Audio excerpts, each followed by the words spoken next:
Hola, ¿qué tal? Hoy les traje un relato muy interesante que, bueno, por ahí no es muy conocido, pero me parece que es bueno recordar algo que nos pasó a muchos y que cuando terminemos la nota se van a dar cuenta de qué le traje, a qué le traje un recuerdo. Voy a hablar del Riachuelo. El Riachuelo sabemos que es un límite de la capital muy complicado.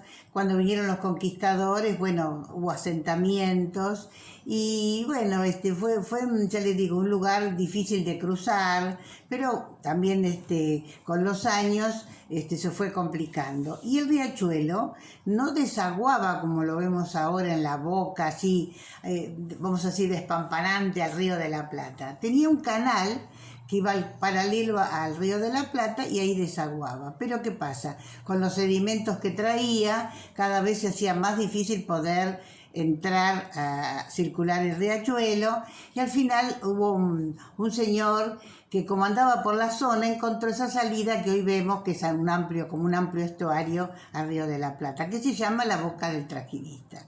Bueno, traía muchos problemas el riachuelo y ya en 1810 se decide que se tenía que poner la mirada para arreglar el riachuelo, los problemas que traía de contaminación, los problemas de circulación. También en 1816 hay disposiciones que deben tenerse en cuenta el riachuelo. Bueno, siguen pasando los años y después, ya para la década de 1870, ya el conflicto era mucho más severo porque los barcos, solamente entraban barcos fluviales de poca escala, a veces tenían que esperar que entrara la marea para poder circular. Entonces se decidió hacer un concurso para que se presenten trabajos para hacer la canalización del riachuelo. Canalización y rectificación. Bueno, el concurso, para hacerla bien cortita, se lo gana el ingeniero Huergo, que era un gran visionario, muy capaz, muy conocedor. Él había estudiado en Maryland, Estados Unidos, y era muy conocedor de la zona porque él lo viajaba bastante en esas lanchas que yo les digo, esas lanchas fluviales. Bueno, se gana el concurso y entonces eso se va a hacer entre capital y la nación y la provincia. Van a poner en parte, vamos a decir, los recursos para poderlos hacer y él empieza los trabajos, aunque no se le dan toda la facilidad de los recursos, pero se forma una comisión y se considera que los trabajos que estaba haciendo el ingeniero Huergo eran muy importantes.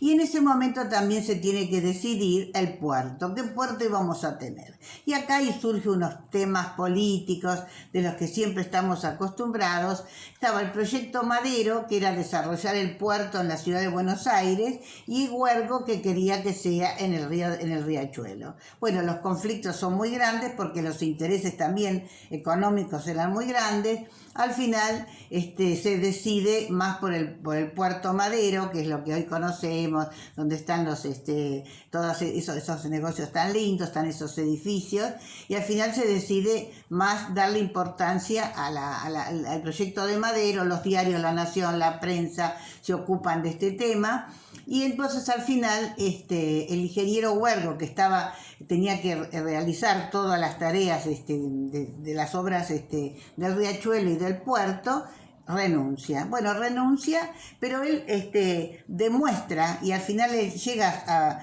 a ver que la forma de estuarios como él quería era la más conveniente.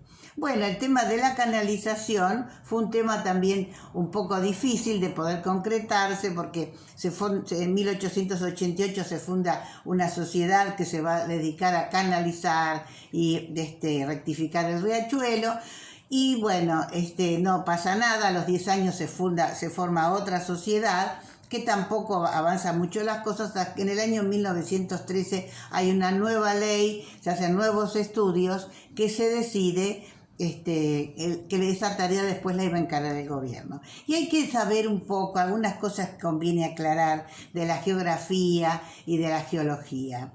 Porque el riachuelo es un río de llanura con muchos meandros que tiene todas esas vueltitas. Al ser un río de llanura, cuando hay grandes crecimientos, se forman todos esos meandros y bueno, no es como los ríos torrentosos de montaña. Entonces había que canalizar, porque esos eran inconvenientes para la circulación.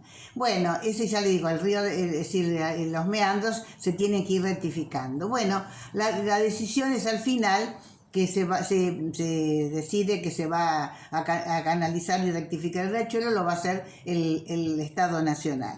Pero ¿qué sucede? No es una tarea fácil, había que ponerse en cuenta porque venían las grandes inundaciones, eran terribles todas las cosas. En 1884 hubo una gran inundación que inundó los barrios de Flores, Barracas, La Boca, y que incluso el presidente Roca, está en los diarios que yo lo he podido leer, fue personalmente a socorrer la gente, porque eso era mirar todo agua, y por eso también eso motivó que, como ahí estaban los corrales, los mataderos, los corrales viejos, se decidió que se debían trasladar, que es donde después los vimos en el propiamente barrio de Mataderos. O sea, los trasladaron porque necesitaban dejar esa zona liberada, ya no se podía trabajar en esa situación, y bueno, se aprovechó en ese caso el arroyo Sildañez. Bueno, siguen las tratativas y se van tratando de ir canalizando, se hace por parte, pero realmente empiezan las obras con todo el emprendimiento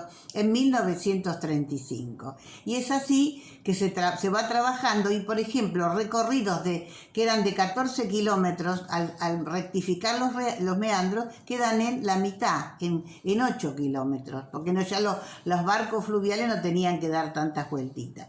Y eso trae también un problema jurídico por los dueños de las tierras, porque cuando esos meandros algunos quedaron en capital y otros en provincia. Entonces se tuvo que sacar una disposición para legalizar toda la parte que quedó de capital en provincia, a su vez de provincia y a capital. Y así, bueno, se construyeron unos puentes muy importantes, que ahí lo podemos ver, el puente Uriburu, que ya eran unos puentes. El puente Uriburu se construyó 2 o 3 veces, a veces las inundaciones los tiraban abajo, pero el que hoy conocemos, bueno, puente Uriburu, también tuvo puente Alsina, y ahora tiene el nombre de un chico que habían matado, creo que es de Monti, que cambió el nombre, pero sigue para nosotros siendo puente Alsina, qué sé yo, esos nombres que han quedado grabados en la mente de los ciudadanos.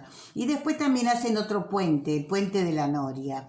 El puente de la Noria no es donde hoy lo vemos actualmente, era un paso, porque no había un puente ahí realmente, ahí se llamaba el paso de las Toscas, el paso de las Piedras, que era utilizado para trasladar el ganado que iba primero a los corrales viejos, y cuando se abren Mataderos se utiliza ese puente que es más cerca. Pero ¿qué pasa? En 1905 se construye un puente más importante que estaba a la altura del autódromo municipal. Bueno, pero al final se decide, con la rectificación, a medida que va avanzando, en 1935 hacer un nuevo puente La Noria, que es el que más o menos actualmente conocemos, porque en el año 2000, como no daba abasto el cruce de capital y provincia, se hizo un puente paralelo que es muy sufriente para la gente que cruza la capital, que cruza el riachuelo de capital a provincia. Bueno, entonces, ¿qué sucede? Siguen las tareas de rectificación, y hay un hecho muy trascendente, porque a su vez que se iba canalizando el riachuelo, se iban haciendo las muestras, unas máquinas perforadoras, de conocer las bondades que tenía el agua, para la población futura que iba a venir. Y en 1935, en una de las perforaciones, ¿qué encontraron? Agua salada.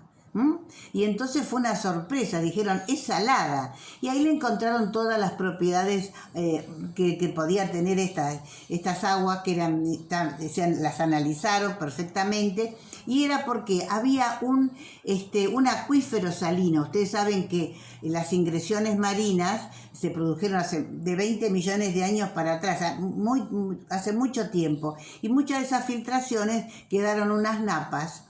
Y entonces, bueno, son esas manifestaciones. Así que en el puente La Noria encontraron ese acuífero salino que, bueno, cambió la situación. situación que no hemos dejado de sufrir, de disfrutar, que les voy a contar ahora en la segunda parte. Vamos a hacer un descansito, les voy a contar algo que pasó y que muchos se recuerdan de todas estas vivencias. Así que, bueno, cortamos un poquito y después seguimos.